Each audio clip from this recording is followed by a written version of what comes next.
Buenas noches a todos. Gracias damos a Dios por un día más que podemos tener.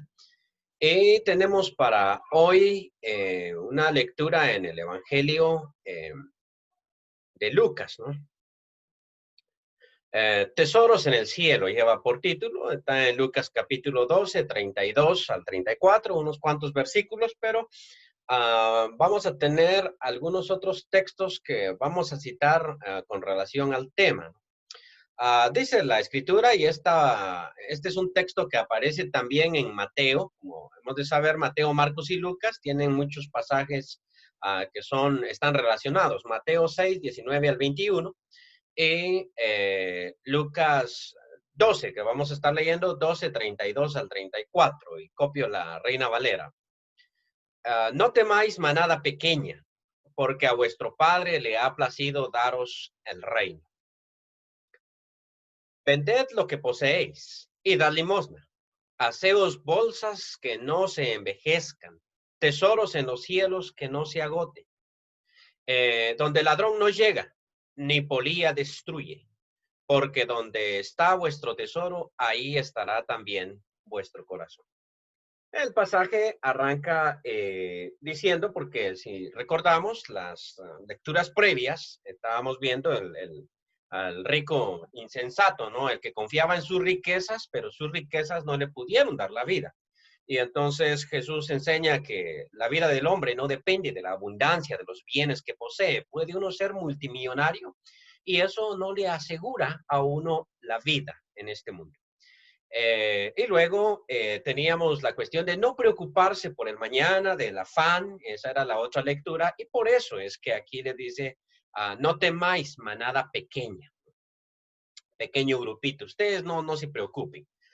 ¿Por qué? Porque ya Dios decidió darles a ustedes el reino, entonces no se preocupen por eso. Y luego va a dar algunos pasajes que podrían, en cierto sentido, tal vez ser un poco malinterpretados, ¿no? Vended lo que poseéis, ¿no? Interesante. Y dad limosna.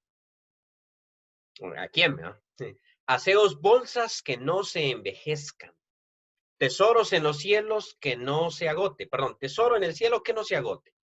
Donde el ladrón no llega ni la polilla destruye. La idea es que ayudando al prójimo o dando limosna, podríamos decir, de alguna manera vamos a ser recompensados en el cielo, ¿no? Por eso es que da esta idea.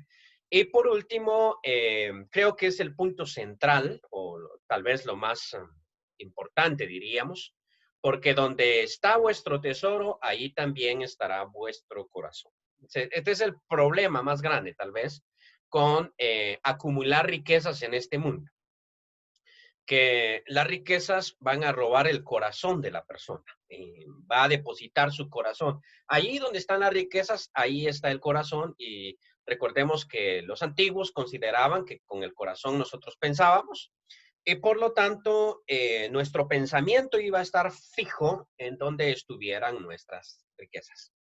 Bien, quiero citar también juntamente aquí Hechos, ¿verdad? De Hechos de los Apóstoles. No puse el pasaje, es el capítulo 4, versículo 34 y 35. Así que no había entre ellos ningún necesitado, porque todos los que poseían heredades, o casas, las vendían y traían el precio de lo vendido y lo ponían a los pies de los apóstoles, y se repartía a cada uno según su necesidad. Eso es lo que Lucas nos cuenta a nosotros que hacía la iglesia primitiva. En pocas palabras, ellos eran bastante desprendidos. En el sentido de que no acumulaban, por el contrario, los cristianos de Jerusalén, de la iglesia primitiva, eran capaces de vender sus casas, obviamente no todos, y no era obligatorio tampoco. Pero vendían sus casas o vendían sus propiedades. La palabra heredad que aparece allí, creo que es imprecisa, ¿sí? Porque heredad da la idea de que esto lo recibieron en herencia. Pero realmente la palabra griega es horion, que quiere decir granja. O sea, vendían sus granjas, mejor dicho, sus terrenos de cultivo, lo que ellos poseían. No es que ellos lo habían heredado, ¿no? O sea, el término heredad me da esa idea a mí, de que de alguna manera lo traían de sus padres o todo eso, pero lo que quería decir era simplemente su parcelita de terreno. O vendían sus casas y traían ese precio, lo ponían a los pies de los apóstoles y luego los apóstoles administraban según la necesidad de cada uno, de manera que en Jerusalén no había necesitados. Generalmente los textos de la Biblia se mal emplean y se mal emplean porque uno no nota a quién están siendo escritos y cuál era el propósito. Por ejemplo, uno de los pasajes que yo he visto más mal empleado es el que este libro de culpa arroje la primera piedra. Que esto fue Jesús con la mujer que había sido hallada en adulterio y que los fariseos le preguntaron, ¿qué? ¿La apedreamos o no? Porque Moisés dijo que sí, pero queremos saber qué es lo que dices tú. Qué interesante cuando a uno le hacen ese tipo de preguntas de, sabemos que la Biblia dice tal cosa, pero queremos saber qué dice usted, como si uno tuviera autoridad para ir en contra de la Biblia, ¿no? Entonces, aquí Jesús, en vez de decir apedréala, suelta esa palabra que ha sido muy usada, ¿verdad? El que esté libre de culpa, arroje la primera piedra. Conste, lo está diciendo Jesús, en primer lugar, el único inocente en toda la escena, porque la mujer no era muy inocente, que digamos, es el único inocente el que está diciendo, el que esté libre de culpa, y se lo está diciendo a los acusadores.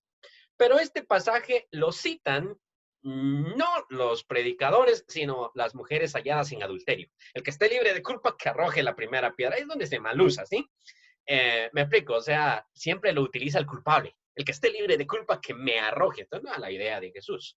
Aquí es cuando se mal emplea y cuando se dice que los apóstoles vendían todo lo que tenían, vendían sus propiedades, bueno, perdón, los discípulos vendían sus propiedades, ponían al pie de los apóstoles. Lucas nos está contando cómo era esta iglesia ideal, ¿no? Y nos está diciendo que ahí no habían necesitados en esa iglesia por el momento, porque ya vamos a explicar algo de más adelante. Por el momento no habían necesitados, porque las personas eran tan dadivosas. Pero genera, o lo que de Jesús dice, vendan lo que tienen y den limosna. Generalmente lo va a decir el limosnero. O sea, un cristiano debe vender todo lo que tiene y darlo a los pobres, porque yo soy pobre. O sea, denme a mí. Y es preciso que nosotros expliquemos estos pasajes un poquito mejor, creo yo. Primero, quiero citar un pasaje que no corresponde a la Biblia, sino que proviene de un libro que se llama la Didache o Didache. Aquí. Antes de leer el pasaje, quiero explicar un poquito acerca de este libro. Cuando Jesús anduvo en la tierra, existía todo el Antiguo Testamento. Pero los judíos no respetaban todo el Antiguo Testamento. Estaba todo escrito. Pero no había una cosa que nosotros llamamos en historia canon bíblico. Y eso significa no había el Antiguo Testamento como tal. Los saduceos solo respetaban los primeros 5 libros, como dijimos en una clase anterior, y los fariseos respetaban los demás libros. Pero esos demás libros no sabían ellos cuáles eran. O sea, ellos decían, tenemos otros escritos, no, tenemos otros libros. Entonces aquí se van a dividir 2 escuelas, porque había judíos por todos lados. Los judíos generalmente de Jerusalén seguían los libros que nosotros tenemos hoy en día en el Antiguo Testamento. Tal vez uno más, uno menos. Los judíos en Alejandría tenían los libros que la Iglesia Católica tiene. O sea, estos libros extra que tiene la Iglesia Católica como Primera, Segunda Macabeos, Tobías, Judith, todos estos libros, realmente los judíos los habían escrito. Estos no los escribieron los católicos. Eso es un error evangélico. No los escribieron los católicos, sino los escribieron los judíos. Algunos de ellos tal vez los escribieron en hebreo. Tal vez, no sabemos. Pero hoy en día no están en hebreo, sino están en griego. Y la razón por la cual los judíos de Jerusalén no les gustaban esos libros es porque no estaban escritos en su idioma, sino en griego. Y ellos, los judíos, cometieron el error y hasta hoy en día lo cometen de pensar que Dios habla hebreo. O sea, ellos dicen que Dios revela hebreo, Dios no puede hablar griego. O sea, esa es la idea, ¿no? Entonces los judíos en Alejandría, ellos tenían estos libros y los leían Esto de que organizaron cuáles son los libros del Antiguo Testamento, estoy con Antiguo Testamento, que son sagrados o no, esto se dio en el siglo primero, más o menos entre el año 85 y 95, más o menos ahí. Las fechas son variables. Y se dice que en un concilio que tuvieron los judíos, pero no tenemos evidencia en sí de esto, en el año 85, dicen unos historiadores, y 95 todos, en una ciudad que se llama Jamnia, establecieron cuál es su canon sagrado, cuáles son sus libros sagrados. Y los judíos establecieron que los libros sagrados son los mismos que nosotros los protestantes, un movimiento protestante, tenemos en nuestro Antiguo Testamento, no los que los católicos tienen. Pero la iglesia nunca se puso de acuerdo con cuáles eran los libros del Antiguo Testamento, sí del Nuevo Testamento, pero no del Antiguo Testamento. Es hasta la Reforma Protestante que los católicos en primer lugar dijeron, son todos estos libros, 73. Eso fue en el Concilio de Trento, 1600 y algo, y 50, vamos a decir, porque ese concilio a cada ratito lo interrumpían por las guerras. Entonces, 1600. Hasta ese momento, la Iglesia Católica postuló los libros sagrados y como unos 50 años, 100 años después, los protestantes, los presbiterianos, en un concilio que se va a llamar Westminster, propusieron su canon del Antiguo, estoy con el Antiguo Testamento, que sería el canon corto, que es el que nosotros tenemos hoy en día. O sea que eso de los libros que los católicos agregan o nosotros quitamos es un mal entendimiento. O sea, cuando dicen, es que los católicos agregaron tales libros, nah, esos cuentos, no los agregaron. Es que los evangélicos los quitaron, no, tampoco los quitaron. Los que afirman las dos cosas están equivocados. Eran dos grupos de judíos que tenían dos Biblias diferentes. Y que los católicos tomaron una y los protestantes tomaron otra. Ahora, en cuestión de Nuevo Testamento, en el siglo I se escribió el Nuevo Testamento y se hicieron muchos otros escritos. Y los cristianos del siglo II leían todo el Nuevo Testamento, pero algunas iglesias, vamos a decir, leían otros libros también. Esta Didache, que es la que voy a citar, algunas iglesias en el siglo II lo tenían como un libro inspirado. Solo algunas iglesias. Con el tiempo dejaron de leer este libro. Sí, es una cartita como el tamaño de Romanos, realmente. Y me pareció bien leer un pasaje de la Didache. A mí me gusta leer ese tipo de literatura. No lo considero un libro inspirado en sí, obviamente. Pero es bien interesante, ¿no? Todo lo que presenta y dentro de muchas cosas habla más que todo de ética. O sea, tiene que ver más con cuál es el camino correcto y cuál es el camino incorrecto. Cómo se debe celebrar la cena del Señor, cómo se debe celebrar el bautismo, todas estas instrucciones. Posee. Y en determinado momento va a hablar también de las limosnas. Y hay una parte aquí que quiero tocar, aunque la voy a justificar con otros pasajes de la Biblia. Dice con respecto a las limosnas, da a todos lo que te pida. Creo que Jesús dijo eso, al que te pida, dale. Y no lo reclames después. O sea, no es préstamo la cosa, ¿sí? Es una dádiva. Yo te lo doy, pero no te lo voy a pedir. Porque el Padre quiere que se dé a todos de sus propias dádivas. Esto sí es bien importante, ¿sí? Que se dé a todos de sus propias dádivas. Y yo hago mucho énfasis en la iglesia de eso. Por ejemplo, cuando a X persona le pagan su quincena, se llama dinero de la familia, no es suyo. Y a veces uno es bien bueno con lo ajeno, ¿no? Sobre todo cuando le toca administrar. O sea, es la ofrenda de la iglesia, hagamos la fiesta, ¿no? O sea, repartamos toda esa cuestión, pero no es tuya. Da de tu propia, de lo que es, vamos a decir, de lo que es tuyo. Y claro, un buen padre de familia no va a dejar a su familia sin comer con tal de ayudar al vecino. Ya vamos a hablar un poquito más de eso, lo que es la administración. Pero curiosamente dice, de sus propias dádivas. Bienaventurado el que da según el mandato, porque es inocente. Y luego hay aquí una amenaza contra el cristiano que toda la vida anda pidiendo. Hay empero del que tome. Porque, ¿cómo es un hay para el que reciba? Porque quien teme por, perdón, el que tome por necesidad, porque quien tome por necesidad es inocente. Mas quien no tuviere necesidad habrá de dar cuenta de por qué tomó y para qué. Le tomarán preso en el cielo, ¿no? Y le interrogarán de lo que hizo. Y no saldrá de ahí hasta que haya devuelto el céntimo. O sea, la Didache manda una amenaza, o sea, le dice a la persona, usted debe dar, pero al mismo tiempo lanza una amenaza para aquel que se aproveche de la dadivosidad de ¿cómo se llama este?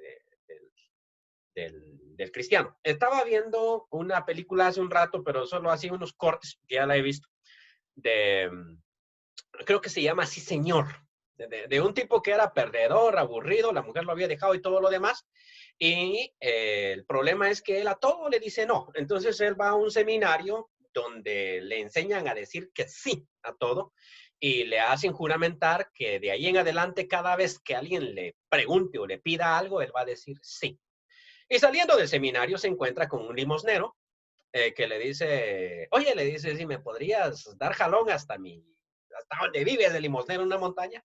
Y ni modo, él tiene que decir sí porque ha hecho el juramento, ¿no? Se mete al carro, va con el limosnero le dice, ¿me prestas tu celular? Sí.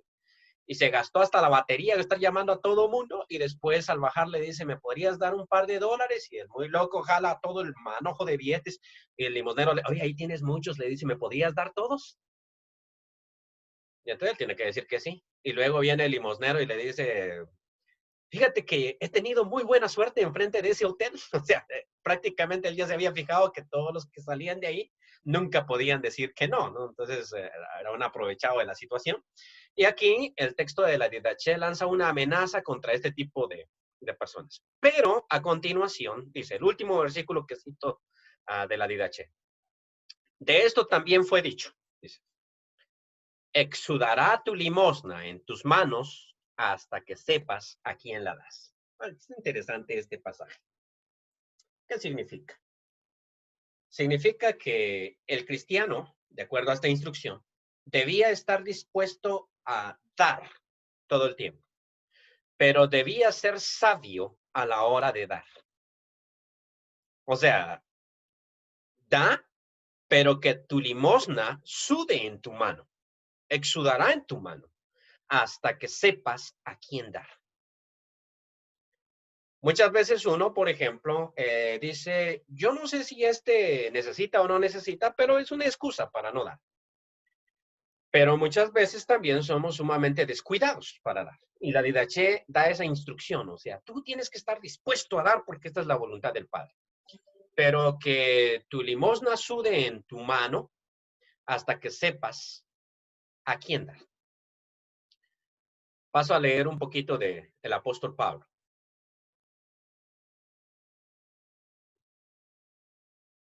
Primera Tesalonicenses. Me pareció pertinente tocar estos pasajes. Primero, que ninguno agravie ni engañe en nada a su hermano, porque el Señor es vengador de todo esto, como ya os hemos dicho y testificado. Curiosamente, siempre hago énfasis en este versículo 6 del capítulo 4 de Primera Tesalonicenses, porque Pablo, según los historiadores, estuvo muy poquito tiempo en Tesalónica, 3 meses a lo sumo. Y en 3 meses, él solo enseñó lo que era básico dentro de la iglesia. Y parte de lo básico, porque él dice, ya esto se los hemos dicho y se los hemos testificado. O sea, prácticamente redunda. Y la palabra se los hemos dicho, se puede traducir, se los hemos dicho solemnemente. O sea, hay dos formas de decir una cosa. Usted puede decir, oye, tal y tal cosa, pero hay instrucciones que uno da de manera precisa y en los términos griegos que se usan ahí es para decir, nosotros se lo dijimos, pero se lo dijimos de manera clara.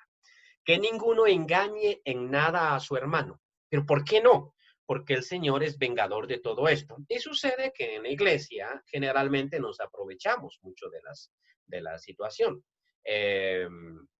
Nuestro hermano, por ejemplo, tenemos un hermano que es albañil y lo contratamos para que nos haga un trabajito en casa. Y los dos, el que contrata y el que es contratado, van pensando en aprovecharse del hermanito.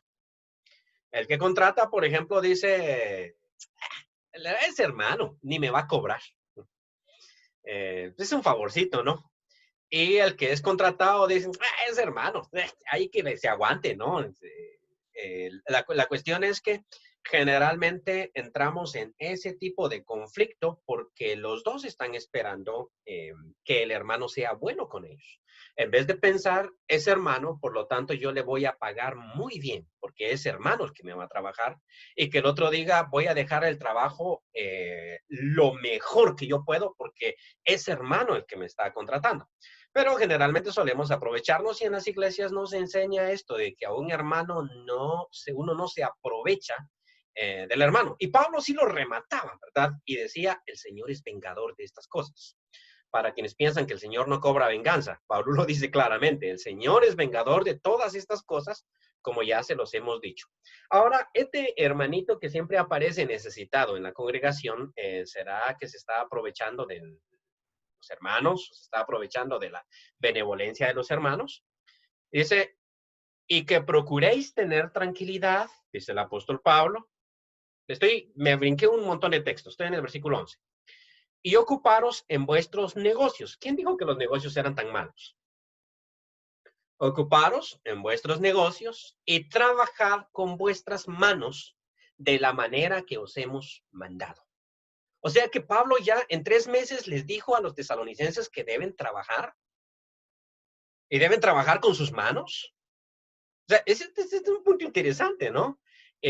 A fin de que os conduzcáis honradamente para con los de afuera y no tengáis necesidad de nada. Trabajen y negocien. Dos razones. Una, que no tengan necesidad de nada, porque es feo estar necesitado.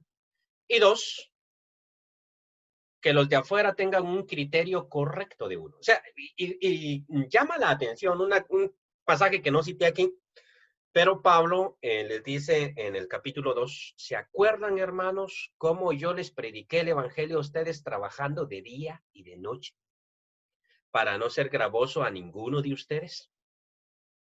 ¿Qué significa eso?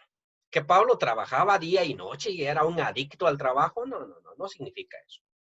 Pablo trabajaba con cueros. El término que se utiliza, que Pablo utiliza, o que se utiliza en Hechos, perdón, para la profesión de Pablo, es kenopoieo, que quiere decir hacedor de tiendas.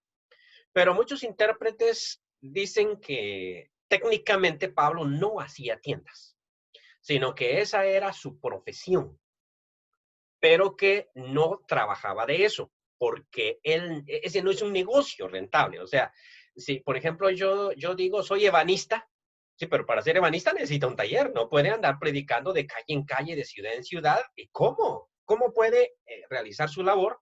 Entonces, que lo que Pablo hacía era trabajar con cueros. O sea, él hacía tiendas, esa era su profesión, pero entonces era un experto en cueros y que en el mundo antiguo todo se hacía con cueros, o sea, las bisagras de una puerta eran con cueros, las casas se componían con cueros, las ventanas con cueros, el cuchillo con cueros, el hacha con cuero, todo tenía cuero en el mundo antiguo. Y entonces Pablo ofrecía su trabajo de puerta en puerta, o sea, él era un trabajador ambulante, como gritaba por las calles algo como compongo cueros, arreglo cuero, trabajo con cueros y de repente uno salía, ay, fíjese que se me descompuso la puerta. Y este es el tipo de albañil mil usos que nosotros tenemos en el campo, ¿sí? Porque en las grandes ciudades, Nueva York, cuando lo contratan uno de constructor, solo es para que atornille, eso es lo único que uno hace y todos son expertos. Pero en las aldeas, el albañil es electricista, es albañil, es fontanero, pues el tipo va a hacer la casa. Y entonces la gente no contrata a un electricista, sino que el mismo albañil es todo, o sea, le construye la casa eh, y si es tan buena onda, hasta le cocina a usted, ¿no? Pero hace de todo. Entonces Pablo era igual, entraba y no era cuestión, yo soy profesional en cuero, no, fíjese que la puerta se está cayendo, pero resulta que yo también soy carpintero, porque trabajo cueros y todo lo que está alrededor del cuero. Y cuando está trabajando, entonces se evangeliza. No es que él trabaja día y noche y después evangeliza, sino que mientras está trabajando, y usted sabía tal y tal cosa. ¿Y usted qué hace? ¿Y usted cómo va? ¿Y sabía usted, ha escuchado usted el Señor Jesucristo, etcétera, etcétera, etcétera? Y eso es lo que él le dice. ¿Cómo es que yo, la forma en que está en griego es así? ¿Cómo es que yo, mientras trabajaba día y noche, les predicaba el Evangelio? Para no ser gravoso a ninguno de ustedes. Y a veces uno se pregunta, ¿por qué el método? Los macedonios o los tesalonicenses, que son los mismos, tienen fama de ser haraganes. Hay ciertos pueblos que tienen ciertas famas. Por ejemplo, en el Instituto Baxter, los de Guatemala, tenemos fama de trabajar sin protestar. Esa es nuestra fama, que somos muy buenos trabajadores. Incluso en Estados Unidos me encontré con ciertas personas que en esta última ida, por ejemplo, me dice un hermano por ahí, usted guatemalteco, sí. Sí, me dice, yo tengo una empresa de no sé qué, pintura, y tengo puros guatemaltecos. Y entonces, en serio, le digo, sí, es que esos no protestan, esos trabajan. Nunca se ponen a... Entonces, ellos calculan, por ejemplo, en Estados Unidos el cubano tiene fama de ser haragán y aprovechado. Todos nos vamos creando cierta fama. Porque, por ejemplo, aquí en Tegucigalpa, si yo salgo a las 7:30 de la mañana, 7 de la mañana, y busco una tienda abierta, no hay abiertas, todas están cerradas. Van abriendo hasta las 8. Es la cultura, así son. En El Salvador, yo iba rumbo a Guatemala y a las 4 de la mañana me levanté para tomar el bus y toda la cosa, y ya estaban abiertas todas las ventas de pupusa y toda la gente desayunando y las mujeres cocinando en la calle a las 4 de la mañana. Bueno, hay ciertas reputaciones, ¿no? Que van de pueblo a pueblo. Y los tesalonicenses tienen fama de ser haraganes. Entonces, Pablo no puede ser haragán entre los haraganes porque va a crear una iglesia de haraganes. Entonces, él les enseña con la praxis. Mírenme a mí. O sea, yo trabajando, les prediqué a ustedes el evangelio. Y en la segunda epístola, déjenme ver.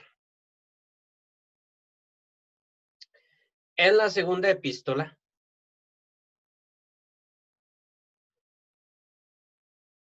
pero os ordenamos, muy bien, capítulo 3, versículo 6.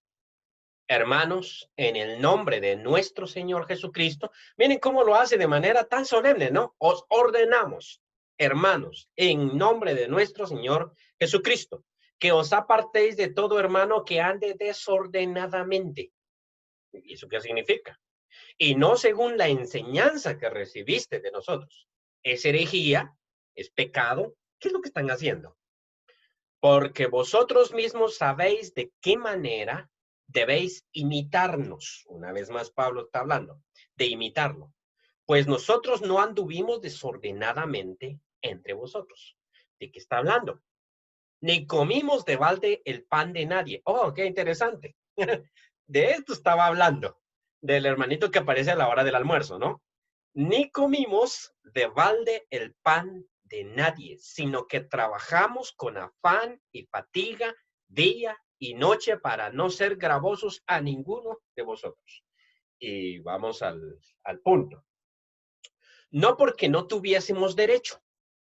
Pablo siempre habla del derecho que el predicador tiene de vivir, de la predicación, sino por daros nosotros mismos un ejemplo para que nos imitaseis. O sea, por esto es que Pablo es en realidad increíble, porque él sabe que tiene derecho, porque la predicación es un trabajo en sí, y él sabe que tiene derecho, pero él sabe que si él se aprovecha de ese derecho que en efecto tiene, la iglesia se va a malcriar. Entonces les va a enseñar con el ejemplo. O sea, es una situación de yo podría vivir de ustedes, pero decidí no hacerlo. ¿Y por qué no lo voy a hacer? Porque ustedes son una partida de haraganes que me van a imitar. Entonces van a salir un montón que también van a decir, ay, que yo predico. Y en Colombia precisamente me tocó regañar a un hermano, no sabía ni cómo hacerle, pero les voy a contar la historia, la anécdota. Resulta que este hermano estaba casado con una hermanita, valga la redundancia, ¿no? Y la hermanita tenía una mano más chiquita que la otra, o sea, tenía un defecto de nacimiento. Y entonces fuimos con el predicador de la iglesia hasta su casa. Pues ya llegamos ahí. Ahí estaba el hermano acostado en una hamaca, estirándose. Eran las 10 de la mañana.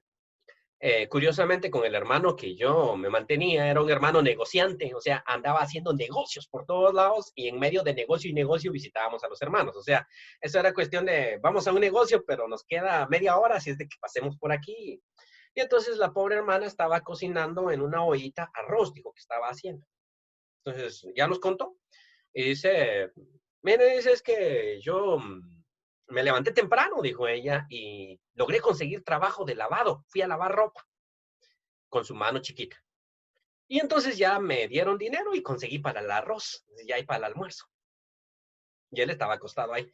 Sí, dijo él, yo iba a ir a buscar trabajo, pero como ella ya consiguió, entonces ya tenemos para el almuerzo y ahora solo como y me voy a predicar el evangelio. Excusa para no trabajar, ¿verdad? Voy a predicar el evangelio. Entonces el hermano me dice, el hermano, el predicador, me dice, hermano Selvin, ¿qué piensa usted? ¿Es pecado lo que este hombre está haciendo o no? Pero así, directo. Y yo, 20 años yo, imagínense ustedes, tan tímido que soy también. Me quedo callado, así como que no sé ni qué contestarle al tipo. ¿Ah? Y entonces me dice, mire, hermano Selvin, vamos a ver qué tal experiencia tiene usted. Exhórteme a este señor ahorita aquí. Y yo me quedé callado porque no tenía, o sea, a uno lo ponen contra la espada y la pared y uno no sabe ni qué decir, ¿no? En ese momento, eso fue hace 20 años. Y entonces el hermano le dice, usted es un haragán, le dice, y empieza, ve que si le dio duro. Y entonces, no, es que yo quiero predicar la palabra, le dice. Sí, le dice, pero para predicar la palabra usted tiene que trabajar primero. No, le dice, es que ella pesa todo, relajo. Entonces, es que yo busco trabajo y no consigo. Y el hermano le dijo, mañana a las 9 de la mañana lo quiero en el local de la iglesia. Y yo le voy a conseguir trabajo. Y si no le consigo trabajo, le pago su día. Ahí fuimos a esperar al local de la iglesia, nunca llegó. Bueno, tal vez llegó a las 11, pero a las 10 de la mañana que estuvimos ahí, no se había aparecido el mentado hermanito este, ¿no? Pero de estos existen, para que ustedes vean lo que estoy diciendo, de esto existen. Y Pablo dice, mira, hay unos tipos que andan desordenados, y Pablo se fija qué tipo de cultura es a la que él va a predicar. Y por eso su conducta es consistente con el tipo de cristiano que él quiere formar, que trabaje con sus manos, que se ocupe de los negocios, porque el negocio es un trabajo, de lo que sea, ¿verdad? Siempre dicen que nosotros los profesores no trabajamos, ¿no? No, sí, sí trabajamos. Sigo con, voy a defender mi profesión, no, no, sí trabajamos.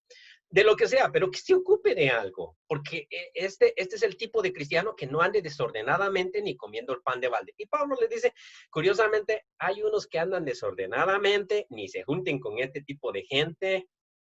Sigamos leyendo. Porque oímos que hay de entre vosotros, perdón, que algunos de entre vosotros andan desordenadamente, no trabajando en nada, sino entrometiéndose. Perdón, me salté unos versículos. Voy a leer desde el 9. Porque no tuviésemos derechos, sí lo teníamos, sino por daros ejemplo nosotros mismos, perdón, un ejemplo para que nos imitaseis. Porque también cuando estábamos con vosotros os ordenábamos esto. Si alguno no quiere trabajar porque es un país libre, tampoco coma. O sea, este es un principio que creo yo deberíamos utilizar con nuestros hijos y creo que lo hacemos, pero no está de más hacerlo. Eh, me dice Joseph ayer, papá, ya tengo sueño, lávame los dientes. Yo estaba en la computadora. Papá, sí, no estás cumpliendo con tu trabajo. Y entonces le digo, ¿cómo está la cosa? Sí, tu trabajo es cuidarme. Entonces yo le digo, ¿y cuál es tu trabajo? Yo soy un niño. Los niños no tienen trabajo. Los niños son increíblemente sofisticados para argumentar sus cosas, ¿no? Pero a veces uno malcría a sus hijos no enseñándoles este principio. Si alguno no quiere trabajar, Entonces, como estamos en un país libre, pues, pues sí, si yo no quiero trabajar, pues, antes, en el tiempo de Ubico, en Guatemala, había una ley contra la vagancia. Marlon les puede hablar mucho de esa ley. Era prohibido ser vago. Entonces uno tenía que presentarse ante el gobierno y mostrar que había trabajado X cantidad de tiempo. Curiosamente, las leyes nunca han sido parejas, así que los terratenientes sí podían ser vagos. Hubiera sido bueno que a todos pusieran en esa ley contra la vagancia, pero uno debería tener esa idea en la casa, ¿no? Por lo menos algo que haga cada uno de los hijos, porque algo, y entonces uno aprende que tiene que trabajar, y quien no trabaja, pues entonces dice Pablo, el principio es, si no trabaja, pues tampoco coma. Y esto dice, se lo dijimos, os ordenábamos esto, si alguno no quiere trabajar, tampoco coma. Porque oímos que algunos de entre vosotros andan desordenadamente, no trabajando en nada, sino entrometiéndose en lo ajeno. A los tales mandamos y exhortamos por nuestro Señor Jesucristo que trabajando sosegadamente coman su propio pan y no el de otro. Y vosotros, hermanos, no os canséis de hacer el bien. Esta es una instrucción doble. A unos les dice, no se cansen de hacer el bien y de ayudar, pero a otros les dice, ustedes tienen que trabajar. Si alguno no obedece a lo que decimos por medio de esta carta, a ese señaladlo. Está hablando de trabajar. Y no os juntéis con él para que se avergüence. Mas no lo tengáis por enemigo, sino amonestadle como hermano. Pienso yo que nosotros tenemos un problema con esta situación de las limosnas. Porque, por una parte, no enseñamos a la iglesia a dar. Hay que enseñarle a la iglesia a dar y no a esperar recibir. Pero nosotros muchas veces cometemos este error, y esto lo he visto a nivel internacional. O sea, siempre dentro de las iglesias hay unos que se acostumbran mucho solamente a recibir. Nosotros recibimos, recibimos y recibimos. Y lo que nosotros no logramos ver es que cuando criamos a las personas así, porque es como una familia, ¿no? Creamos cristianos así, eh, les hacemos un daño terrible, porque los hacemos muy, muy dependientes. Después ya no pueden vivir sin nosotros. Criticando un poquito la educación moderna, creo que ese es uno de los problemas. Por lo menos cuando yo estudiaba no nos dejaban mucha tarea, y la que nos dejaban mirábamos nosotros cómo salíamos. Y el estudiante se habitúa ¿cómo se llama a solucionar sus propios problemas. Pero la educación es increíblemente, ha involucrado tanto a los padres que los padres terminan haciéndole las tareas a los hijos. Un niñito de una pareja, cuando yo estudiaba en Baxter, un niñito se bajó del bus de una pareja de ahí, lo tenían en un colegio bilingüe porque los papás tenían algo de dinero, y se bajó el pobre chiquitín y se fue dando vueltas, vueltas, vueltas, vueltas, hasta que cayó al piso. Entonces yo lo fui a levantar y pensé que él jugando estaba. O sea, pensé que el niño jugando estaba y se había caído. Y que si le digo, ¿por qué te tiraste? No, me dice, yo me caí, es que la mochila pesa mucho. Y cuando le levanto la mochila, esa mochila sí pesaba realmente. Y dice, ¿qué llevas ahí? Le digo, los libros, dice. Eso, sí. Entonces llegó la mamá y me dice, esa es toda la tarea que tengo que hacer hoy en la tarde con el niño. Entonces, no es cuestión de que el papá se involucre con el niño, sino que los maestros le dejan tareas a los padres. Y eso es típico de la educación moderna. El problema es que los papás terminan haciéndole la tarea a los hijos. Y luego, cuando el hijo se gradúa de la universidad y dice, voy a solicitar empleo, el papá le hace su currículum. Porque el niño no puede hacer su currículum. Es que también me lo han dicho. Hermano, ¿qué anda haciendo? Es que mi hija va a empezar a trabajar, está aplicando, y le tengo que hacer su currículum. Usted le hace el currículum a la hija. O sea, esto es sumamente interesante. ¿Y quién le va a hacer entonces el trabajo a la hija? Ahí va a estar papá todo el tiempo, ¿no? Tratando de... Ella va a llevar trabajo a la casa para que papá le haga el trabajo. Ya me imagino la siguiente generación, ¿no? Pero esto generalmente sucede porque los hacemos altamente dependientes. Aquí creo yo que tenemos que jalar, ya se me fue el tiempo, tenemos que jalar algunos dichos de la filosofía popular. Vamos a ver estos. Este es chino. Sí. Los chinos tienen dichos muy, muy buenos. Ah, regala un pescado a un hombre y le darás alimento para un día. Enséñale a pescar y lo alimentarás para el resto de su vida. Confucio dicen que dijo eso. Regala un pescado a un hombre y le darás alimento para un día. Enséñale a pescar y lo alimentarás para el resto de mi vida. Estoy tratando de meditar sobre el dicho de la didaché, que tu limosna sude en tu mano antes de que sepas a quién se lo vas a dar. Porque si yo a alguien que sabe pescar le regalo un pez todos los días, lo vuelvo dependiente de mí. Y si yo le regalo un pez al hambriento, le quito el hambre ese día, pero al siguiente día va a necesitar otro pez. Pero si yo le enseño a pescar, y por eso el hermano tenía algo de dinerito, el que me acompañó es el que con el que yo andaba ese día, que les conté la anécdota. Él podía decir, ay, pobre hermana, ¿no? Le tocó sufrir con este marido tan haragán. Le vamos a dar su bolsita solidaria, ¿no? De esas que reparte el gobierno todos los fines de semana para que usted no se mate lavando. Pero el hermano todavía me dijo en el camino, bueno, está por tonta, o sea, estaba sumamente indignado, ¿no? Es una tonta, dice, ¿cómo se pone a trabajar y manteniendo ese haragán, ¿no? Pero él sí tenía una idea precisa. Si yo no le consigo trabajo para mañana, le pago su día. Que sí le iba a conseguir trabajo. Porque aunque le pagara el día, lo iba a poner a barrer el local de la iglesia, eso fijo, o lo iba a poner a pintar ahí. Pero algo se iba a inventar, ¿no? Y esta era la idea de él, es que él tiene que aprender a trabajar. Es parte de es parte de ser cristiano. O sea, Pablo diría, es parte esencial de cómo se comporta un cristiano. Confucio lo dijo, ¿no? Los chinos lo dijeron. Enséñale a pescar y le quitarás el hambre para siempre.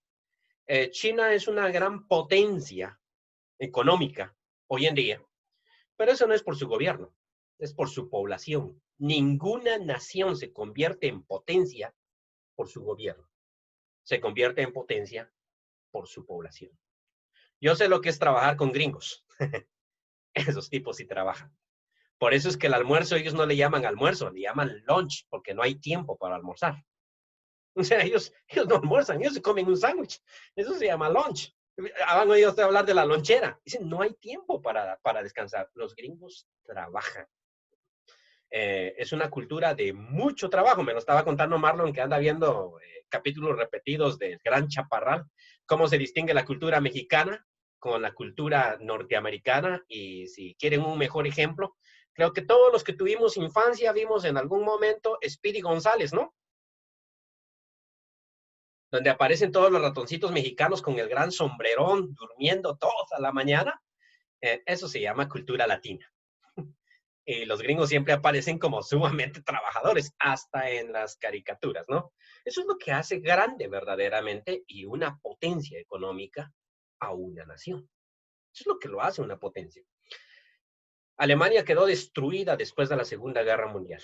Nadie daba un solo centavo por ellos porque quedaron prácticamente en ruinas.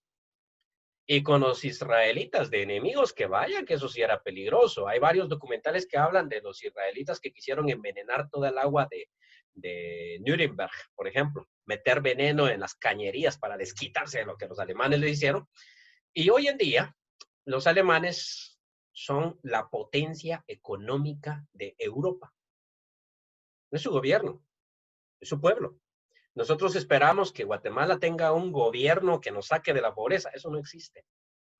Es la población la que va a salir. O sea, somos nosotros prácticamente. Leo los otros dichos que me parecen importantes cuanto al tema. Regala los huevos, nunca la gallina. Yo creo que nosotros conocemos esa historia de la gallina que pone los huevos de oro, ¿no? Y resulta que era un granjero que soñaba y le decía a Dios, Señor, ayúdame, yo quiero tener vaquitas, una granja y quiero ser rico. Y entonces Dios le mandó una gallina que ponía huevos de oro. Al día siguiente, la mujer aparece con una gallinita y le dice, mira lo que puso esta gallina. Es un huevo de oro. Y él dijo, somos ricos. No, no somos ricos, solo es un huevo de oro. Pero la gallina va a poner un huevo de oro todos los días. Entonces, en tanto tiempo vamos a ser ricos, ¿no? Y entonces empiezan a juntar los huevitos de oro y juntan los huevos de oro y huevos de oro y huevos de oro, pero nunca llegan a lo que él quería. Y él dice, nada, voy a estar esperando tanto tiempo que la gallina ponga huevos de oro todos los días. No, no, no, no, no, no, no, no. Mejor la matamos y le sacamos los huevos que tiene adentro. Que esa gallina tiene que estar llena de huevos de oro. Esa es la idea del campesino que mató su gallinita que ponía los huevos de oro y se encontró con adentro nada más que de carne, ¿no? ¿Por qué lo digo? Vender lo que uno tiene no es un buen negocio. Hay cosas que uno puede vender. No. Necesito ayudar a alguien. Ok. Voy a vender mi reloj. No, está bien. Okay. Creo que puedo vivir sin reloj, ¿no? Voy a vender tal cosa. No, está bien. Voy a vender mi herramienta de trabajo. Esto está muy mal. Nadie debe vender su herramienta de trabajo porque es herramienta de trabajo. Eso es sumamente peligroso. Los comunistas enseñan eso. ¿Usted es dueño de una maquila? Sí. Venda la maquila y distribuya el dinero entre sus trabajadores, porque eso es justo. Eso es una gran brutada. Porque hoy tenemos 1000 necesitados, que son mis trabajadores, y mañana vamos a tener 1001, porque me acaban de incluir a mí dentro de los necesitados. Venda su finca o repártala dentro de sus empleados. En serio, voy a hacer semejante cosa, voy a matar la gallina de los huevos de oro. Yo creo que eso es una tontera tremenda. Y creo que el mensaje para el señor dueño de maquila sería, comparta sus ganancias con sus trabajadores. Apóyelos, beque a sus hijos, haga próspero el pueblo. Pero, por favor, no vaya a matar la gallina de los huevos de oro, porque entonces vamos a tener gran necesidad en un futuro. Y el último dicho proviene de una historia infantil. 2 plumas a cambio de un gusano no son un negocio duradero. Está hablando de un pájaro. Este era un pájaro que volaba y rastreaba gusanos y se los comía. ¿Por qué comía gusanos el pájaro? Entonces todo el tiempo andaba volando y rastreando los gusanos y toda la cuestión. Hasta que un día le hicieron una oferta y le dijeron, mira, 2 plumas tuyas a cambio de un gusano. Yo tengo miles de plumas, ¿no? Eso está bueno. Entonces entregó 2 de sus plumas a cambio de un gusano, se comió el gusano y dijo, ese gusano estaba como más delicioso, ¿no? ¿Y me pueden dar otro gusano? Claro, 2 plumas tuyas a cambio de un gusano. Y entonces él todas las mañanas, en vez de rastrear gusanos, llegaba a la tienda y se quitaba 2 plumas y ya las entregaba a cambio de su gusano diario. Hasta que un día apareció desplumado. Se quitó las últimas 2 plumas y ya no podía rastrear más gusanos porque no tenía plumas. Esta es la idea que está aquí central. Pablo dice, el que robaba, no robe más, sino trabaje con sus manos para que tenga con qué compartir con el que tiene necesidad. O sea, la idea es, primero soy autosostenible y luego comparto, luego doy, pero nunca voy a dar mi fuente de ingreso. O sea, no puedo hacer eso. No puedo regalar mi cepillo si soy carpintero. No puedo regalar aquello que a mí me da de vivir. Lo que debo hacer es compartir de lo que yo tengo. Y, curiosamente, tengo que tener mucho cuidado de que mi ayuda no dañe a mi hermano.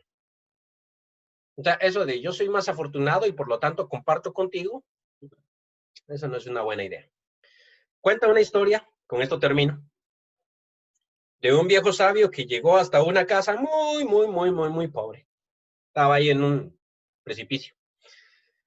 La casa, esos eran muy pobres y todos vivían de una vaquita, le sacaban la leche a la vaquita y hacían queso y eso comían y se tomaban un poquito de la leche y todos eran muy pobres y vivían de la vaquita. Entonces, le dieron hospedaje al señor, al maestro y al alumno. Y cuando ya al día siguiente se despidieron y nos vamos, le dice el alumno al maestro en el camino, oye, maestro, ¿no debimos nosotros haber hecho algo por esta familia que era muy, muy pobre? Dice el maestro, creo que tienes razón. Debimos haber hecho algo por ellos. Va y mata la vaca. Vámonos. Y le dice, oye, ¿tú eres malo o no? Porque esta gente vive de esa vaca. Entonces le dice, pero había que hacer algo por ellos. Mataron a vaca. El alumno se sintió muy disgustado con el maestro por esta maldad que había hecho. Al tiempo, quiso regresar a ver cómo estaba la pobre familia a la que le habían matado la vaca. Y se topó con que ya no vivían en una choza, sino que era una casa muy, muy moderna, muy, muy buena, y donde todo el mundo era próspero. Y entonces él pregunta, ¿qué pasó? No sé, un día recibimos a un par de tipos aquí que cuando se fueron nos mataron la vaca, malagradecidos. Pero dice el hijo mayor, entonces yo tuve que salir y trabajar, ¿no? Eso fue importante, porque cuando salí y trabajé, entonces me topé con un mundo difícil, pero sobreviví. Y me volví un gran trabajador y ayudé a mi familia, ayudé a mis hermanos y ahora todos trabajamos y ahora somos una familia muy próspera. Porque como todos vivían de la vaca, a veces uno no sabe ni cómo bendice la vida del prójimo o cómo la maldice. El principio de Jesús es, donde esté vuestro tesoro, ahí estará vuestro corazón. Así es de que no es importante hacer tesoros en este mundo, sino hacerlos en los cielos. Y ayudar al prójimo y dar limosna, ok. Pero otros pasajes de la Biblia nos enseñan que no podemos nosotros mantener a los cristianos porque el cristiano en sí tiene que ser un hombre de trabajo. Podemos nosotros ayudar a aquel que ya no puede trabajar, que está enfermo, que por alguna razón no puede, obvio. Pero no a quien puede. Y a veces, quien puede, parece que no pudiera porque la iglesia le ayuda. Yo siempre me he opuesto a las ayudas que entregamos aquí en Tegucigalpa como iglesia, pero igual no soy parte del liderazgo que toma esa decisión, porque yo le digo, pero ¿por qué le dan a esta persona? Es que es madre soltera. Sí, es madre soltera porque le ayudan. Por eso es que es madre soltera.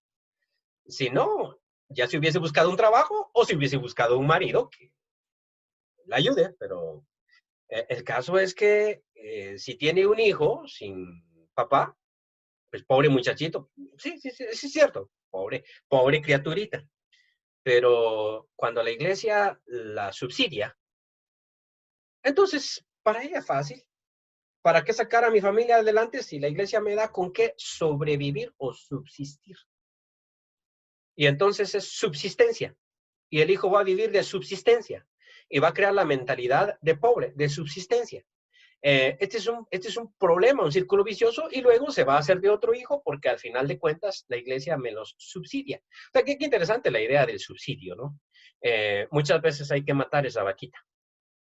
Muchas veces hay que matar esa vaquita. Dice Marlon, trabajar, exoneración in pandemis. Claro, claro, claro. O sea, tenemos que entender que este no es un regaño para que salgamos a trabajar ahora que estamos en cuarentena. O sea, eso no es la idea. Es simplemente que nos topamos con este principio que está aquí, obviamente, y que tenemos nosotros que ser más sabios a la hora de administrar aquello que Dios nos ha dado. Bien, no sé si hay algún comentario, preguntas.